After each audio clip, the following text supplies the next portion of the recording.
우리가 내 모든 시험이 무거운 짐을 이 찬송 드렸잖아요.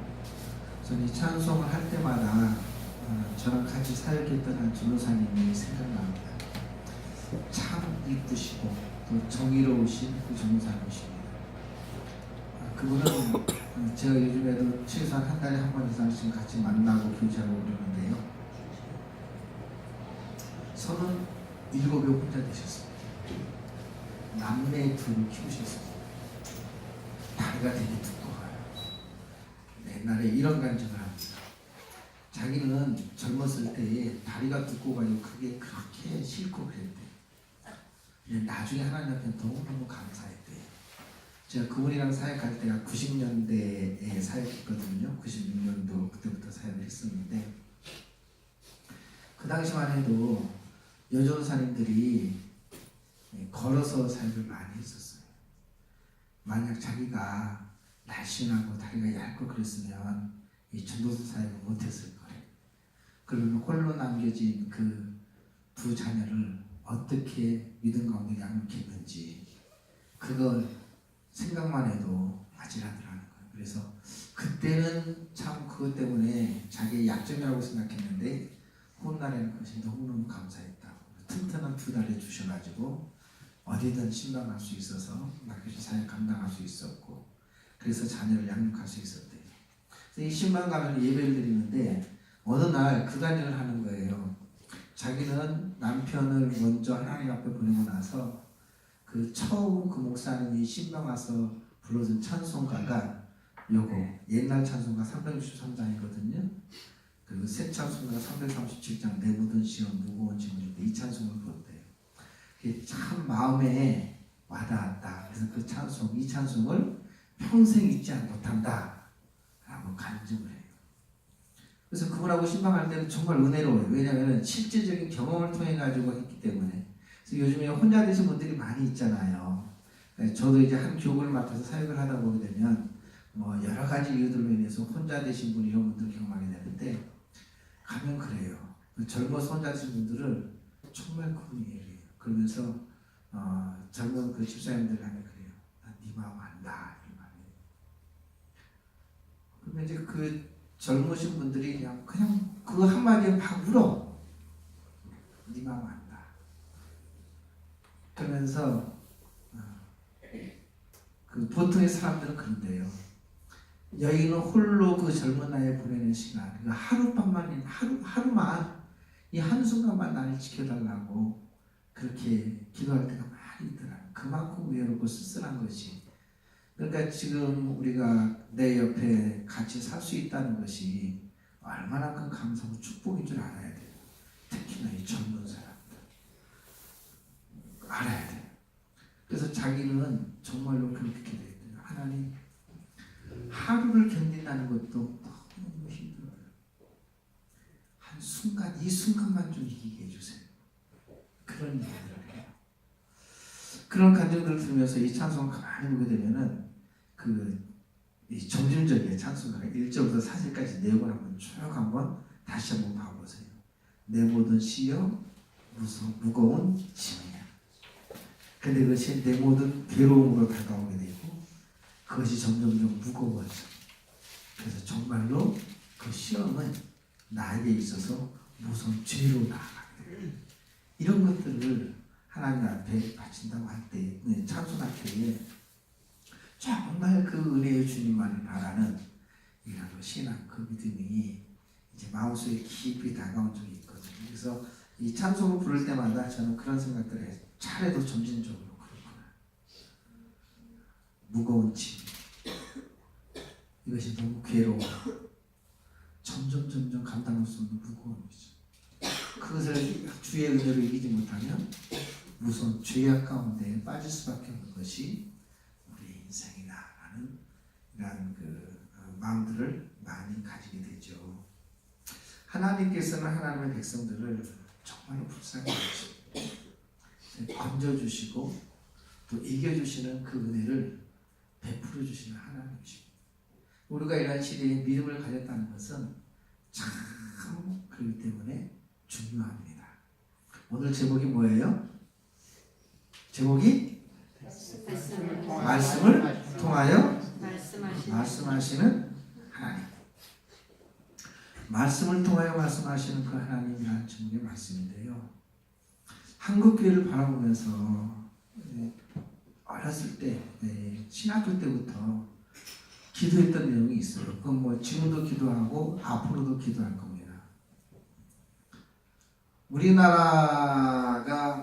지금 중국 그 바다에서 제일 그 중국을 얄미워하는 게 뭐죠? 어려울 때 쌍끌이 어선들 그 되게 싫어하잖아요.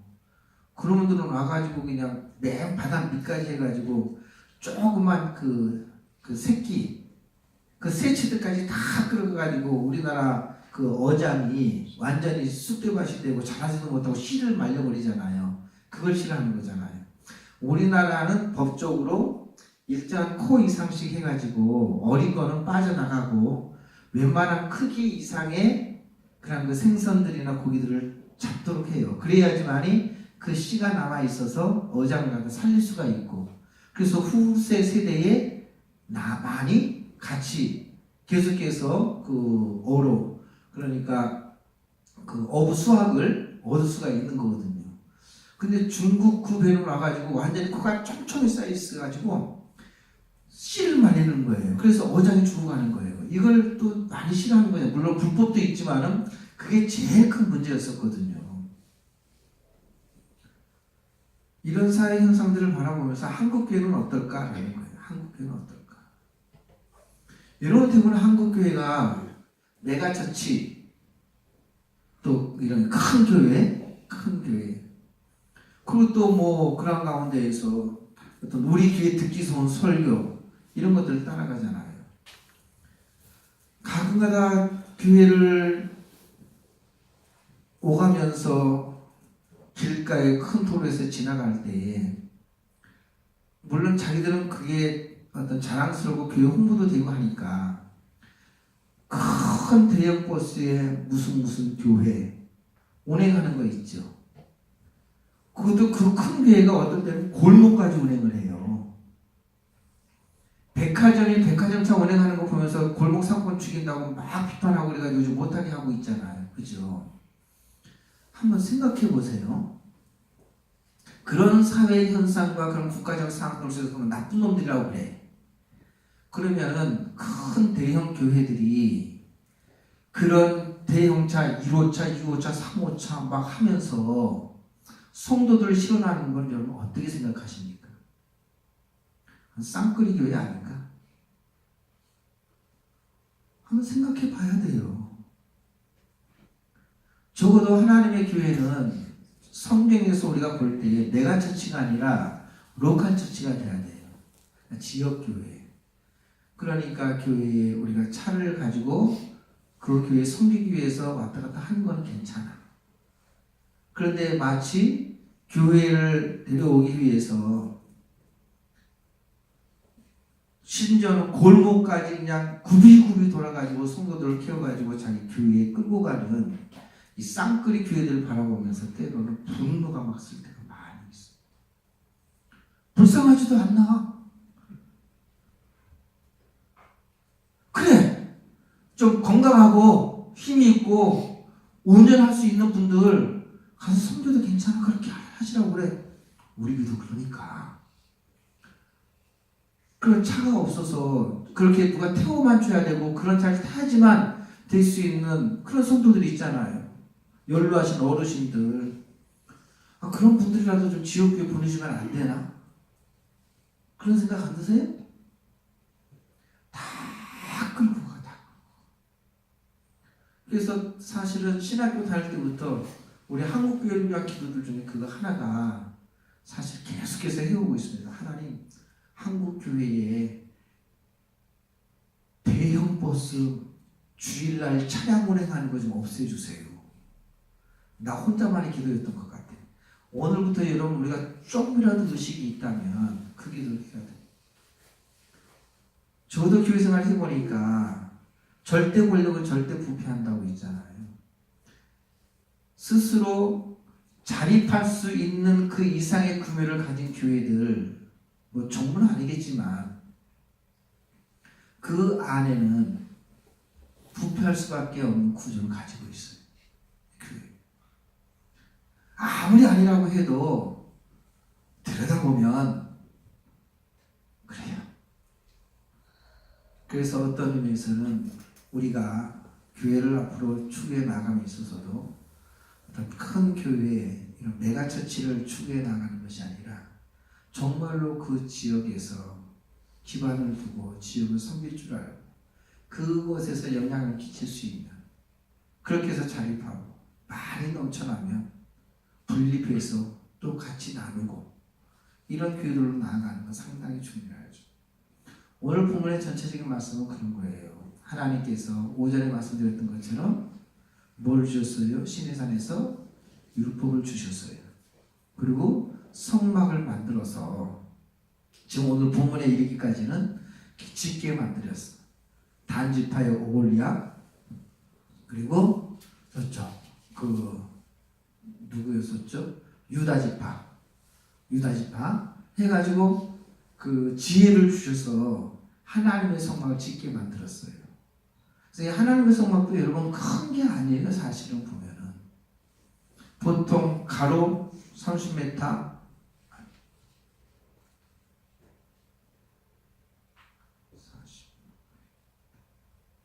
50m, 30m인가 그 정도밖에 안 돼요. 그게 제가 그 숫자를 한번 재보니까 그 안에 하나님께서 만드신 성막의 구조 안에 성도들 수가 얼마나 들어갈 수 있을까 한번 대강 한번 계산해 보니까 200명, 많이 들어가야 300명. 그리고 강당과 이런 그 성도 간의 이런 그 거리 상대 부분은 3대 2 정도. 그래서 3분의 1이 강단을 차지하고 3분의 2가 소위 얘기한다면 우리 성도들 회중석으로 차지하는 요 정도의 구조가 되더라고요. 근데 또 이렇게 목회 생활을 하다가 교회를 보게 되면은 아마 한 200에서 300명 정도면은 교회가 자립할 수 있으면서 얼마든지 하나님께서 맡겨주신 사명을 감당할 수 있을 것 같아요. 또 그 면에서 볼 때에 요한복음에 보게 되면은 하나님께서 교회 원리를 말해주고 있거든요. 그것은 무엇인가? 목자는 양을 알고 양은 목자의 음성을 들어요. 그러니까 교회에 구별하는 것은 어떻게 될 것인가? 정말 하나님의 목회자들이 주의 성도들을 붙잡고 그 영혼을 붙잡고 하나님께서 맡겨주신 생명에게 기도한다면 아마 새벽에 아니면 매일매일 기도하면서 300명 이상 되는 성도들을 감당할 수 있을까?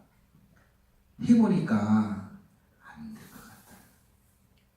그 이상 되면은 사실 몰라요. 그 제 친구 중에 그런 친구도 있잖아요. 이렇게 기도를 하는데 어떤 그 여자분들이 하세요 막 도망가더라는 거예요. 좀 처음 보는 사람들 저죠? 어떤 사람들 왜 저래? 하고 갔어. 한 번은 그런 사람들이 하도 많아가지고 가서 쫓아가지고 나 아세요? 그랬대요. 그랬더니 집사예요 하면서 가더라는 거예요. 자기 교회 얼굴도 몰라요. 그런 짓을 하고 있어요. 그런데 어떻게 목자가 그 양을 합니까? 원리가 그렇다는 거예요. 양국 목자의 음성을 듣는다고 하지만 그렇게 들려주고 있어요. 이런 시대를 우리가 추구하고 있고 그런 것들을 바라고 있는 것이 현대의 우리의 모습이 아닌가라는 거예요. 지난 주간에 우리 청년부 수련을 하면서 그래도 잠깐 우리 교회가 지금 교회적 상황들이 있기 때문에 계속 기도를 하고 묵상하고 그러잖아요. 두 가지 것에 대해서 감사하더라고요. 첫 번째는 청빙 목사가 안 돼서 참 감사하더라. 청빙 목사라고 하면은 어느 교회에서 부름 받아가지고 우리 교회에서 목회를 해주십시오 이렇게 되는 거예요. 그래서 성도들이 이제 그 청빙 받아가지고 그 교회에서 목회사에 가는 건데 제 친구 중에 그런 분들이 많이 계시죠. 아유, 청빙 목사는 진짜 할 게 못 돼요. 왜 그런가 하면 스트레스가 너무 많아.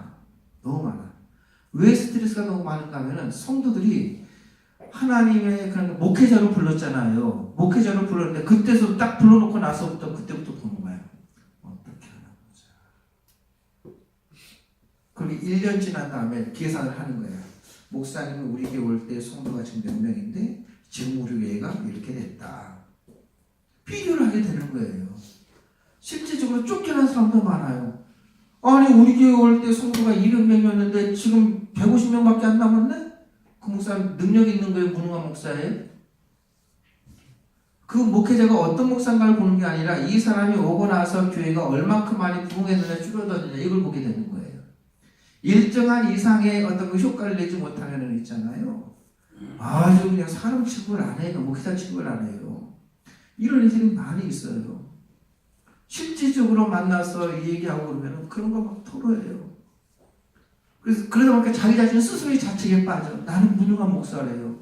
왜 그러시냐고. 정말 괜찮거든요.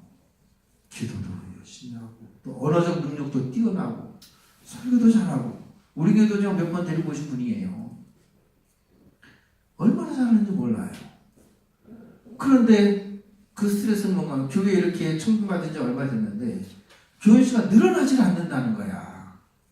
그게 막 스트레스 받고 그래요. 말할 수가 없어요. 그것도 더 큰 건 또 뭔가 하면은 자기 스스로 그런 교인들이 그런 반응을 느끼는데 교인들 자체도 보는 건 눈이 달라요. 처음에는 막 설교하면서 막 아멘 하면 이렇게 했다가 나중에는 뭐 똑같은 말인데 그러다가 이리 쳐다보는 그 눈초리가 직접적으로 느껴진다라는 거예요. 느껴진다. 견딜 수가 없어요. 아이고, 나는 그런 눈치 안 봐서 얼마나 감사한지. 그런데 그게 또 우리 성도들한테는 내 자신 스스로도 그런 건 있어요. 아무튼 두 번째는 우리 교회가 크지 않은 게 너무너무 감사한 거예요. 물론 크면 좋지만 여기서 제가 크다라는 것들은 뭔가 하면요. 그 교회를 유지하기 위해서 하나님의 말씀이 진리의 말씀이 선포되어지고 하나님의 뜻대로 목회사역들을 감당해야 되는데 그 교회를 유지하기 위해서 어떤 죄로 빠질 때가 많아요? 인본주의로 빠질 때가 많이 있다는 것이죠. 하나님의 강단에서 진리의 말씀이 선포되어지는 것이 아니라 어떻게 하면 이 교회를 더 유지하고 어떻게 하면 빠져나가지 않냐고 더 점점 크게 해야 될 것인가에 대한 그 목적의식들을 가지고 해나가는 목회들이 많이 있단 말이죠. 말씀드렸죠. 우리가 처음에 신학을 공부할 때만 해도 있잖아요. 어떤 조직신학이라는 교리학이 1, 2, 3, 4학년 또 신대원 3년까지 계속해서 있었어요. 근데 요즘에는 교리신학 크게 주목받지 못해요. 소위 교리에 대한 것들. 이런 설교들을 하거나 이런 거 하게 되면은요, 그 교회는 점점 성도들이 떨어지고 그런 것도 성도들도 싫어해요. 뭘 줘야 되는가 하면은 듣기 좋은 설교가 해야 돼요. 여러 번 말씀드렸지만은 하나님의 교회 가서 위로받아야 되고 또 하나님의 힘을 붙돋아야 되고 그러다 보니까 어떤 의미에서는 일본 유튜브 들어보고 TV나 이런 데 보면 얼마든지 재밌는 얘기 많이 있잖아요. 그런데 요즘은 목회자들이 교회에서 꼭 설교 시간에 몇 번 이상 유머를 써야 되는지 아세요? 적어도 3가지 그 예화를 갖다 들어야 돼요. 교육시키는 거 보면은 2가지 예화는 위로의 예화, 웃음의 예화. 그리고 마지막 결론은 감동의 예화. 그게 들어가야지 좋은 설교예요. 그래서 성도들이 다 갔을 때에 하나님의 위로를 갖다가 다 받아. 정말 하나님의 사랑하신구나. 와! 그래 나 이렇게 너무너무 행복해. 그래서 이게 감동을 다 주고 나서 그래 주여 감사합니다. 이렇게 나와야지만이 어떤 거예요? 설교예요. 그렇지 않은 거는 오전 예배 때 제가 했던 설교 있잖아요. 그런 설교는요 빵점 설교예요. 여러분은 빵점 차린 설교를 맨날 듣고 계시는 거예요. 그 어떤 조직화되어지고 체계화되어진 그런 메시지가 선포돼야 되고요. 또 그런 것들을 또 자료들이 많이 있어요. 토시까지 예화까지 다. 그런 것들이 이렇게 설교해야지 교회가 부흥되고 성도들이 좋아한다. 그런 것들이 있어요. 얼마큼 하나님 앞에 무릎 꿇고 그 말씀에 대해서 묵상했느냐. 얼마큼 그 말씀을 붙잡고 하나님과의 친한 관계들 속에서 이 말씀을 어떻게 우리 성도들에게 전해야 될까라는 그런 그 애절한 심령으로 말씀을 준비해. 이건 상관이 없다니까. 그냥 어떻게 하면 재미있게, 어떻게 하면 감동 있게, 어떻게 하면 위로가 되어진 것에 맞춰져 있어요. 그러니까 선포돼야 될 진리의 말씀, 또 정말 있어야 될 하나님의 말씀을 올바로 증거되지 못하는 경우들이 있어요. 그러다 보니까 겉에는 그리스도인인데 포장은 그리스도인인데 그 내용을 보게 되면 그리스도인인지 일반성 사람인지 잘 몰라요. 구체적인 한 예를 들어볼까요? 오늘 하나님께서 말씀을 주셨죠. 율법을 주셨죠. 그리고 성막을 짓게 만드셨죠. 그러고 나서 오늘 하나님께서 주신 말씀이 뭐예요? 이 백성들에게 너희는 안식을 거룩히 지키라고 그랬잖아요. 그 원리들을 이제 레위기나 민수기에 계속해서 보게 되면은 안식을 어떻게 지켜야 될 것인지에 대해서 말씀을 해주셨어요. 그 원리가 교회에 그대로 적용이 되어져야 돼요. 말했던 안식일은 주일의 예표잖아요. 하나님께서 창조하셨다. 모든 소유권 인정. 또 이스라엘 백성을 해방시켜 주셨다. 죄에서의 해방. 이런 것들을 기본적으로 해서 우리가 예수 그리스도 안에서 해방되어졌고 또 나는 하나님의 새로운 피조물로서 창조되었기 때문에 하나님께서 챙겨주신다. 그렇게 이것을 예수 그리스도의 십자가를 통해서 이루셨기 때문에 우리는 주일날 하나님 앞에 나와서 예배드린다. 그럼 하나님 앞에 예배드릴 때는 온전히 예배드려야 될 것이 아니냐. 어떻게 온전히 예배드리는 것이 예배냐? 라고 했을 때는 이 율법의 안식일을 지켰을 때 그 원리가 나오거든요. 그럼 보십시다. 우리가 좀 전에 이 안식일을 지킬 때 이 원리를 하나님께서 말씀하실 때 이런 얘기를 하거든요. 너나 너의 자녀나 너의 가족, 너의 종, 하이, 심지어는 너희 집에 들어온 이방이 나그네라 할지라도 심지어는 동물에 이르기까지 다 안식일을 거룩히 지키라고 얘기를 하고 있어요. 그러면 우리는 주일을 하나님 앞에 드린다고 하면 적어도 1시간 나와서 예배 드린다고 하지만 적어도 이 원리들을 적용시킨다면 주일은 다 내려놓고 온 가족이 또 우리 장막에 가는 온 식구들이 그럼 그 식구들하고는 누구겠어요? 이방인 객이라 할지라도 손님이라 할지라도 하나님 앞에 나와 예배하는 것이 올바른 모습이겠죠. 그럼 제가 좀 전에 주일날 한국교회 대형교회들 그 대형버스 다 없애게 해달라고 했잖아요. 그분들은 이런 것들 물론 교회 자체 내에 차를 가진 것도 가진 교회들도 있지만 많은 교회들 중에서 지입이라는 것이 있습니다. 지입. 큰 대형차를 가지신 대형버스를 가지신 분들이 교회에서 돈을 받아요. 그래서 교회들을 실어 날라요. 그래서 주일날 한 번 이렇게 봉사하는 거예요. 그런 분들 중에 집사님들도 있고 장로도 있고 그래요. 일반 평신도도 있고요. 물론 안 믿는 성도들도 안 믿는 분들도 있지요. 그러면 그런 분들은 주일날 뭐 하게 만드는 거예요? 일하게 만드는 거죠. 누가 그 짓을 하고 있는 거예요? 교회에서 그 짓 하고 있잖아요. 봉사하는 거 아니에요. 그 원리들을 정말 우리가 하나님의 말씀에 감각 있는 자라면 지켜야 되기 위해서 지키지 않아야 되겠어요? 지켜야 되겠죠. 또 한 가지. 여러분 우리가 사업할 때 우리 성도들 중에서도 이제 나중에 사업, 장사 이런 거 하실 분들이 있을 겁니다. 주일날 아주 유명한 일산에 그 집이 있어요. 참 맛있고 좋아요. 잘했어요. 주차를 막 몇천 평이에요. 그런데 주일날 장사가 잘 돼요. 하루 매출만 해도 몇천만 원 이상씩은 되겠죠. 그죠? 차도 막 한 1, 2천 대 될 수 있는 그 엄청난 주차를 가지고 있으니까. 근데 있어요. 나는 교회에서 장로고 권사이기 때문에 주일날 예배 드려야 된대요. 그래서 이 시간에 나가지고 하루 종일 교회에서 봉사하면서 하나님을 찬송하고 거룩하고 하나님 영광 받아서 주일 성수 착해요. 그런데 거기에서 그 가게에서 일하시는 분들은 주일날 나와야 돼요. 수입이 많으니까. 그 오늘 본문에 말씀하고 있었던 주일이라는 안식일을 거룩하게 지키라고 하는 말에 그게 올바른 모습일까요? 아닐까요? 아니에요. 그런데도 하고 있어요. 하나님께서는 지키라고 말해요. 왜 안식일을 지키라고 한다고요? 첫 번째, 너는 내 것이다 라고 말하면 너의 소유도 다 누구 것이다? 내 것이다.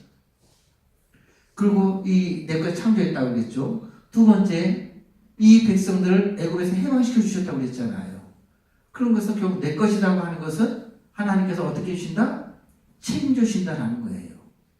우리가 하나님을 예배하는 거룩한 백성으로서의 어떤 사명의식들을 가지고 살아간다면 이 땅의 온 국민들이 주일날 하나님 앞에 나와 뭐 하는 것을 예배하는 것을 목적으로 삼고 그렇게 신앙생활을 해야 되는 거잖아요.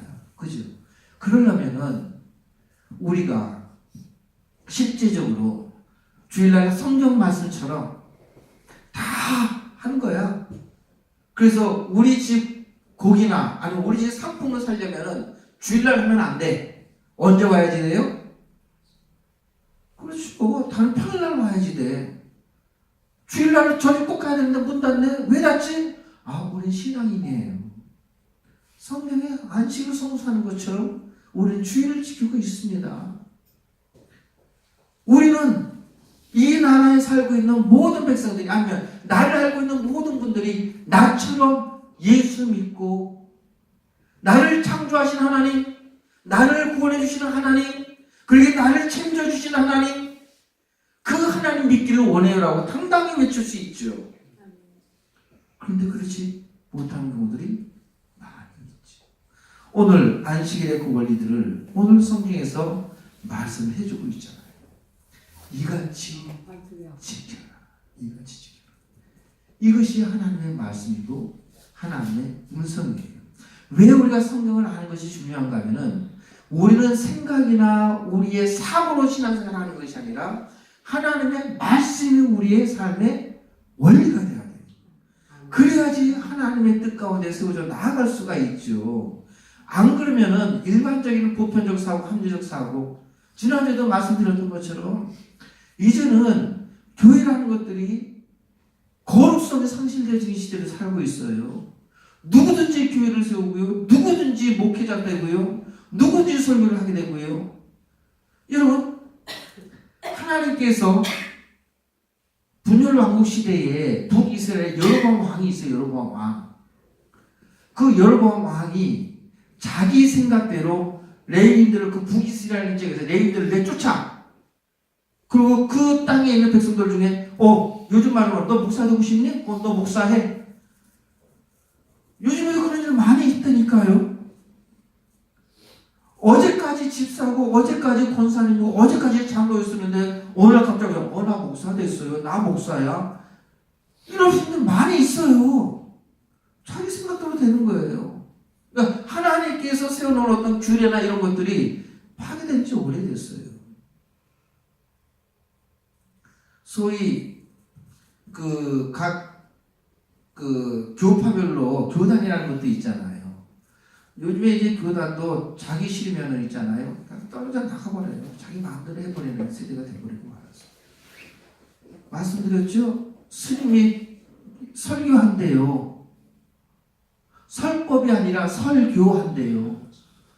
저기서 목사님들 중에서도 아마 사찰에 가가지고 설교하는 것이 아니라 하나님 말씀 가지고 설법하는 시대가 될 거예요. 이럴 때에 하나님의 거룩성을 지키는 것이 쉽지 않은 일이죠. 그래서 하나님의 말씀을 알고 하나님의 원리를 알아 그 말씀대로 나아가는 그런 하나님의 백성, 하나님의 교회가 되어야 되죠. 하나님께서는요, 단순히 성막을 짓는 것으로 그치지 아니하고 너희들이 이곳에서 이렇게 신앙생활하라. 그런 것들처럼 증거판 둘, 친히 쓰신 말씀을 모세의 손이 들려주셨어요. 이 교회에서 신앙생활 할 때 여러분 내 생각과 틀리다 할지라도 하나님께서 주신 이 말씀이 그러하시다면 우리의 사고와 우리의 생각을 내려놓고 어디에 따르죠? 말씀에 따르죠. 말씀의 원리에 따라 교회를 한번 세워나가자. 아멘. 자, 이런 교회 우리 한번 해봅시다. 아멘. 또 하나님께서 도와주실 줄 믿습니다. 네. 기도하겠습니다.